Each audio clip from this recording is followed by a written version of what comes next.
qui vont voir le faux raccord. Tac. Tac.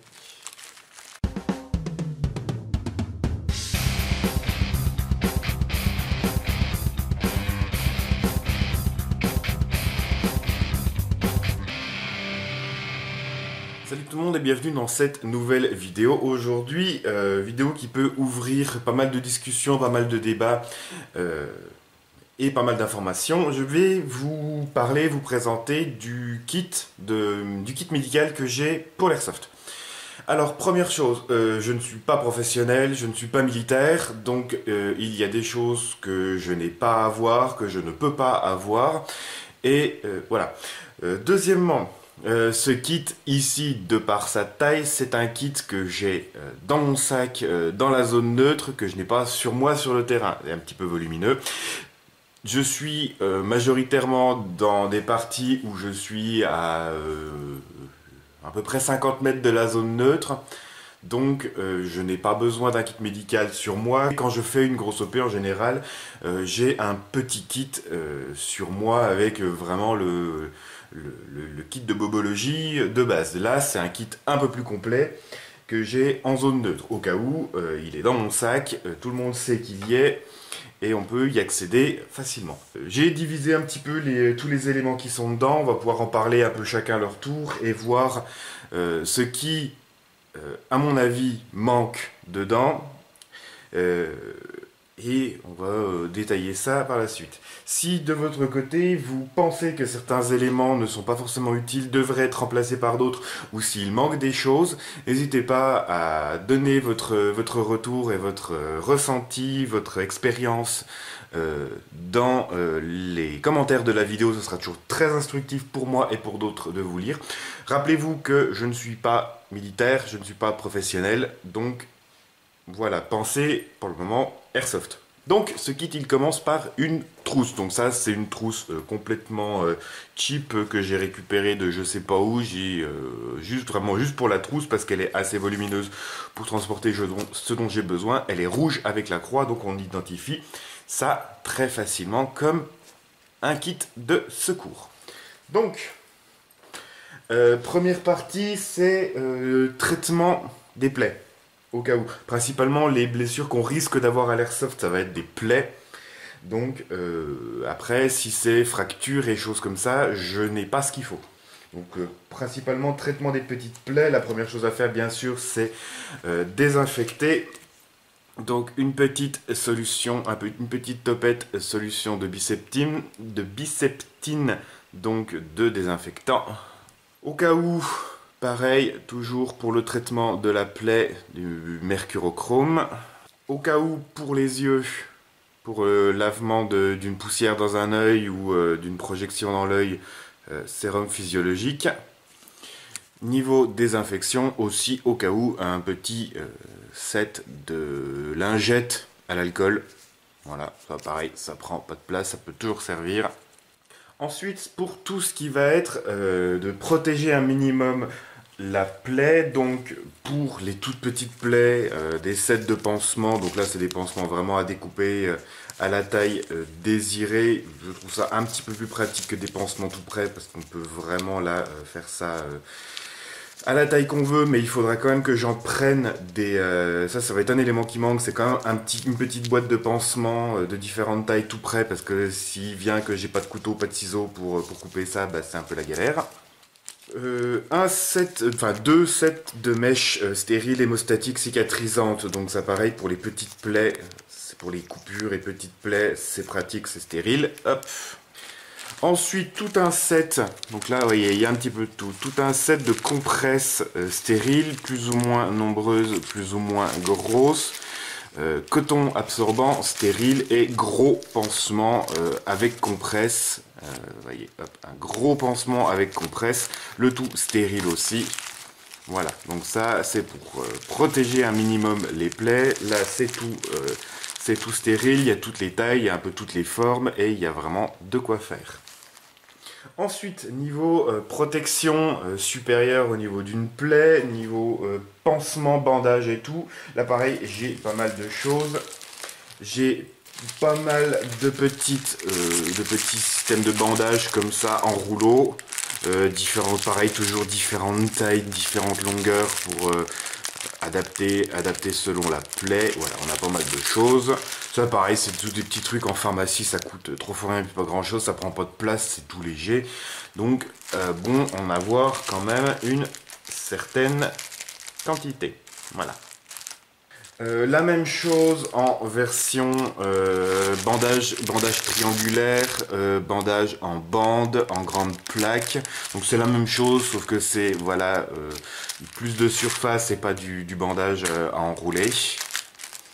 Pour terminer là-dessus, ça c'est un truc non stérile, c'est vraiment pour couvrir des fois un membre en entier et pour protéger le bandage et tout. Donc ça c'est pas stérile, mais c'est une espèce de bandage, de chaussettes bandage élastique comme ça. Donc là vraiment pour protéger un membre entier, ça peut toujours servir aussi. Tac. Ensuite niveau petits accessoires. J'ai toujours, bon bah, pour les pansements, pour les bandages, un rouleau de sparadrap. Voilà, peut éventuellement ajouter un rouleau de scotch que je pense j'ajouterai aussi. Un morceau de scotch d'électricien, de scotch vinylique, ça peut remplacer aussi le sparadrap. Mais voilà, j'en ai au moins un rouleau quand même.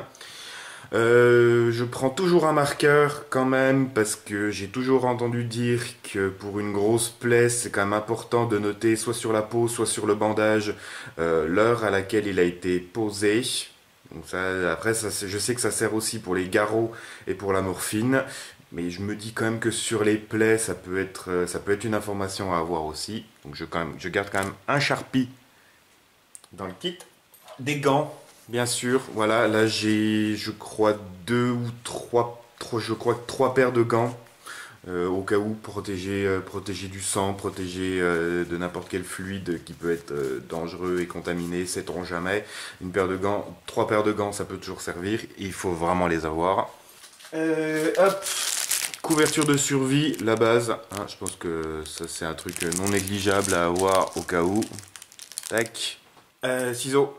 Voilà, pour couper, surtout pour nous, couper le gilet, couper un pantalon, couper une paire de godasses. Donc ça, c'est du chinois, mais j'ai testé, je coupe du cuir de 6 mm d'épaisseur avec. Donc, voilà. Ça, pareil, c'est important à avoir. Et pour terminer, pour le moment, j'ai une petite boîte avec... Bon, là, il faudra que je refasse un peu le plein. J'ai une petite boîte avec quelques médicaments. Donc ça c'est particulier, j'ai ibuprofène, paracétamol, donc ibuprofène les petits cachets rouges, paracétamol, ça c'est de Doliprane, hein, de Doliprane 500 classico, et il va déjà falloir faire le plein de Doliprane, et il me manque aspirine, pour avoir le trio paracétamol, aspirine et ibuprofène. Alors ça, je fais toujours très attention. Moi, je sais que je ne crains rien, que je ne crains aucun des trois, même si l'ibuprofène est toujours un petit peu plus efficace. Mais je sais que je n'ai aucune allergie, que je ne crains aucun des trois. Et je fais énormément gaffe. Je demande toujours si je dois en donner à quelqu'un d'autre. Parce que je sais que j'ai un membre de la sauce qui supporte très mal le paracétamol et l'aspirine, il me semble, ou les trois, je sais plus. Enfin, voilà, je sais que j'ai dans la sauce des allergies et des risques de choc anaphylactique à ces médicaments. Donc ça, je ne laisse personne les prendre si c'est pas moi qui ai demandé et si c'est pas moi qui vérifie que c'est bon. Parce que voilà, on ne sait jamais, un choc anaphylactique au milieu du terrain, ça peut vite être dangereux, même si c'est surtout si c'est pour soigner un petit mal de crâne à la con. Voilà, donc ça, les médocs, on fait toujours un peu gaffe. Voilà, donc il manque l'aspirine, il manque éventuellement des pansements, des petits pansements, donc vraiment les petits pansements de base, des petits, des gros, des moyens, pour les petites plaies, les petites coupures, c'est toujours... faut toujours faire attention que ça ne s'infecte pas.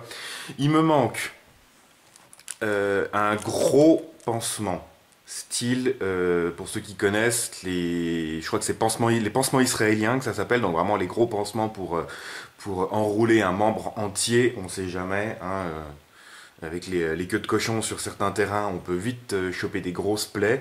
Donc il me manque un gros pansement comme ça, un ou deux, ça faudrait que j'en commande à l'occasion. Il me manque, mais ça pareil, il faut que je me renseigne là-dessus, éventuellement un garrot, donc un garrot tourniquet ou un truc comme ça.